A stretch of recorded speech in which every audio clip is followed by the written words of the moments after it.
My name is Benai Kim Cromwell. I'm current member of Robinson Rancheria. I'm also the current chairman of Robinson Rancheria, and with that comes a lot of responsibility. Um, being in charge of businesses, being in charge of our growth, making sure we're still connected to culture, that we add things to our children, and we give them experiences that previous generation didn't have. Um, but one thing is really important is all of our children, and so ICWA um, does come into play in tribal sovereignty and tribal governments when it comes to ICWA and our children, and it's not something you take lightly, and it's something that they're going to know, and it's their part of their legacy that somebody had to come in and make a decision, and so you always want to make that decision with medicine, with an open heart, and in talking with the Creator. ICWA is important because for the first time we have law on our side. When that act passed, we now have federal law on our side to protect our children. Before that, we didn't. Judges could do what they want, counties could do what they want, sheriffs could do what they want, lawyers could do what they, or, lawyers didn't know exactly what the law was, but now we have a federal act on our side. And with that comes the ability to flex it when needed. And so that's just been something that we didn't have prior to that. So that's one of the important things that ICWA stands for today. The challenges is getting people up to speed on it, getting those who are in the adoption agency field that sometimes children need to go back to their community, to their culture, and to their families, and that you are a help. You are utilizing your resources and your safety to help our children, but never give up that they can be able to go home, or that there's an aunt, grandmother, or our parent that's going to do everything they can to get their child back. So some of the challenges that when they go out or when they come into the system, we don't know if they're ever going to come back, and we don't know what age they're going to come back, and what they've lost in the meantime. The challenge is that our children are medicine, and that the courts don't see them as that. Even though there's a federal act, the court this is a case, and this is about safety, and this is what we need to do. But every child comes to us, for what we're doing here in our communities, in our future, and this medicine is important to be there. I think agencies do want to help enforce ICWA, but they may not know the law about it. So there really needs to be, probably tribally, there needs to be trainings to be able to go out and talk to these agencies, or have our consultants do one-on-ones with their staff so they understand what's going on with ICWA, and they can explain it, and they can have it in the back of their mind when there are cases that come up. So I'm always a big advocate for training the law, training how it's been changed. Not that it's been changed, but changing. Um, I'm a big fan of training so that you can see the progress over time that this act has been included into the decision making for our children, and that our current agencies of social work, and their new employees, and these wellness warriors that are coming out of college with a big heart to help our youth, that they need to be updated. So I just think trainings are really important, just to keep them in the knowledge and they keep asking questions.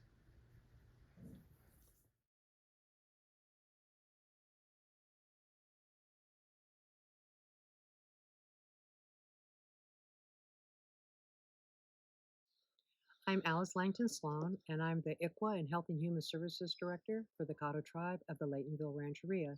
I've lived here on the Rancheria for 27 years.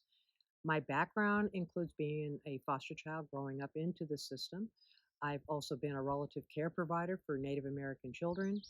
I have been a social worker for child welfare services, a deputy probation officer for juvenile probation, um, and I retired from Mendocino County as a social worker supervisor.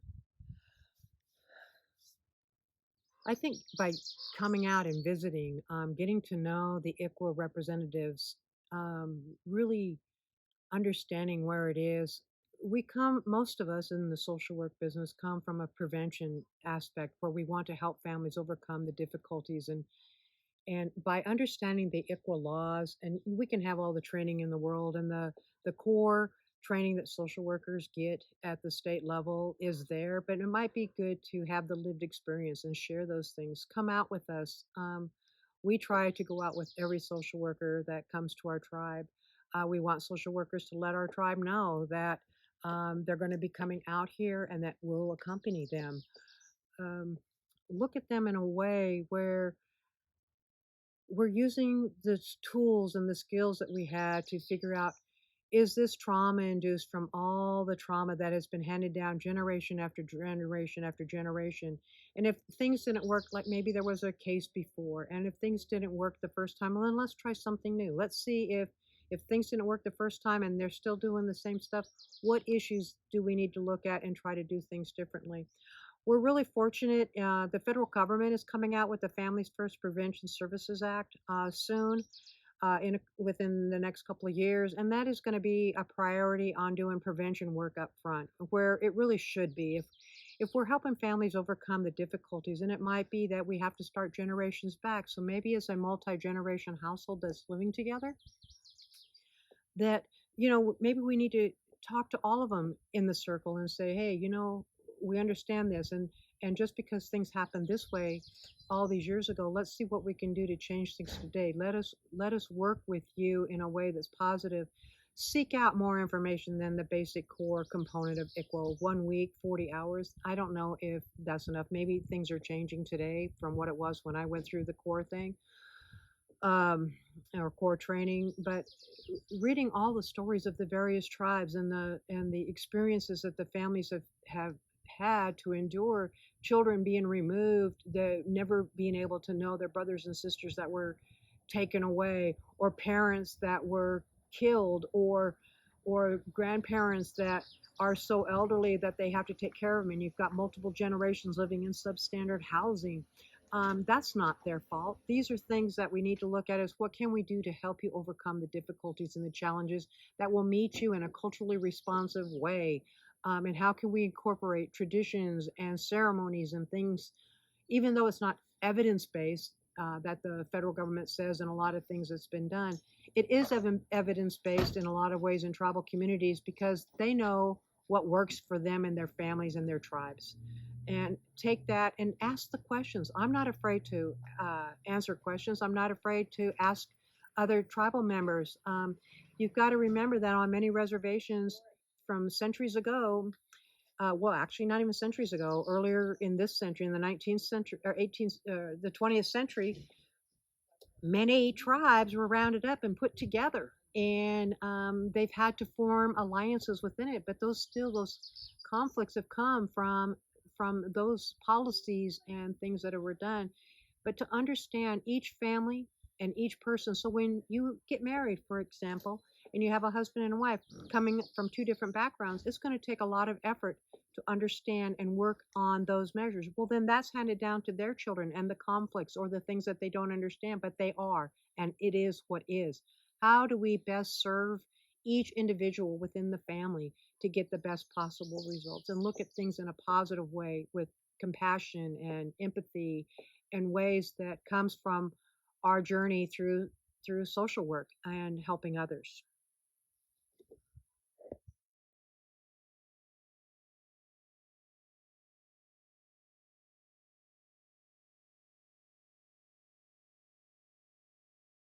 So my name is Winter Fawn Van Sickle. I am an enrolled member of Round Valley Indian Tribes, but I am also a descendant of Grindstone and Pasquena. My tribal bands are Nomalaki and Wailaki, and I have some Pit River in me because my grandma Ruby Swearinger comes from Bernie. You know, when we have families that take over care, and it's mainly grandparents, it'll be grandmas that step up, that'll be the backbone and the pillars to our families to take on, their grandchildren.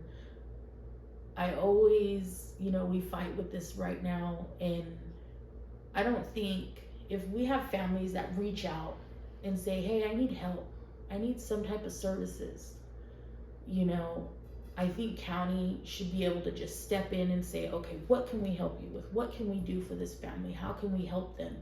Instead of, well, they're fine. They're in a safe position. They're in a safe location. They don't need our help. But in reality, they do. Those families do need help. We shouldn't have to surrender over our kids, or the grandma shouldn't have to go abandon them at the doors of a CPS office because they can't do it no more. If we have families reaching out and saying, I need that help, I want that help, I think county should be pulling up to do anything and everything they can to give them those services without having an open case. Be more open, be more available. You know, some of us are a one-man crew out here, holding up, 10 to 20 cases. So when we're reaching out and trying to make that contact, be available.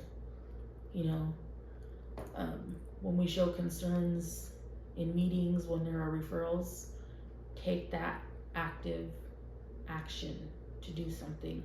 Don't find the little out back door to say, oh, everything's fine, there's nothing wrong, oh, well, I don't see a safety concern. Like, obviously there's some type of concern if we're getting a referral to something.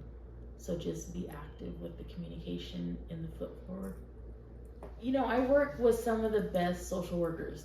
I mean, the communication, the effort they put into working with me is extraordinary. I mean, I have some of the best social workers on some of my cases, and I can't commend them enough for their action, their communication, their efforts, their involvement. But always, please give respect to the tribes and make that contact before stepping on any tribal reservation or property. And it's not, we're not trying to be mean, we're not trying to control that aspect of it. It is just, we are here to protect our kids. We are here to protect the families. And as ICWA advocates, that is our job. We are advocates for the children, not for the parents. We can give our active efforts towards the parents and help them to get to appointments and stuff, but when it comes down to it, we are here for the kids, not the parents.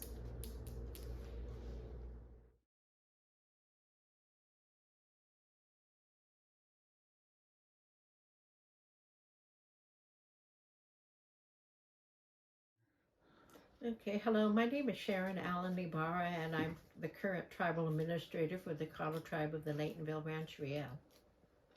I would like to share a historical perspective on ICWA and the reason why I personally support it and believe it's very much needed, although it's continued to be under attack. My personal experience has to do with my great aunts. My grandfather had 4 sisters, and to this day we don't know what became of the last sister. These children were all taken away by nuns and put out in foster homes. They were raised in Ukiah, but then they ended up in Southern California. Several of my aunts have come back to the area. One was kidnapped by a school teacher for the Panolaville school. He and his wife were childless, and so they took her, and she was 2 or 3 years old. And then she grew up out of state and married a man and had married an older man and had 4 children. The children became curious as to her origins, and so they began researching and asking questions, and it led them back to Mendocino County, where they eventually uncovered my Aunt Marjorie's birth certificate, and it had a woman from Geedyville, a man from Geedyville as the father, and then a woman from Panolaville as the mother, my great-grandmother. And so I was the first one to be able to meet Aunt Marjorie. She had lived in New Mexico, and she has passed more than 5 years ago, I believe. So that's my story. During that time, there was no ICWA, and so a lot of things happened that affected my family, and it's not that many generations away. As I said, these are my grandfather's sisters. Secondly, another matter has happened when I recently discovered that I have a first cousin my uncle's child, and his mother had given him up when he was just an infant, but her name was still on the birth certificate, and so he was able to start tracing his background. And so there again, doing his growing up years, and then when the adoption occurred, there was no ICWA at that time, but he's now enrolled at Sherwood Valley, and he's sought out, done a lot of research on his various family members. And so I just share all of this with you just to demonstrate how important ICWA is. And it certainly does need to be approved, but it's better to have the law than not. So I appreciate being able to share my perspective on this very important matter, and thanks for listening.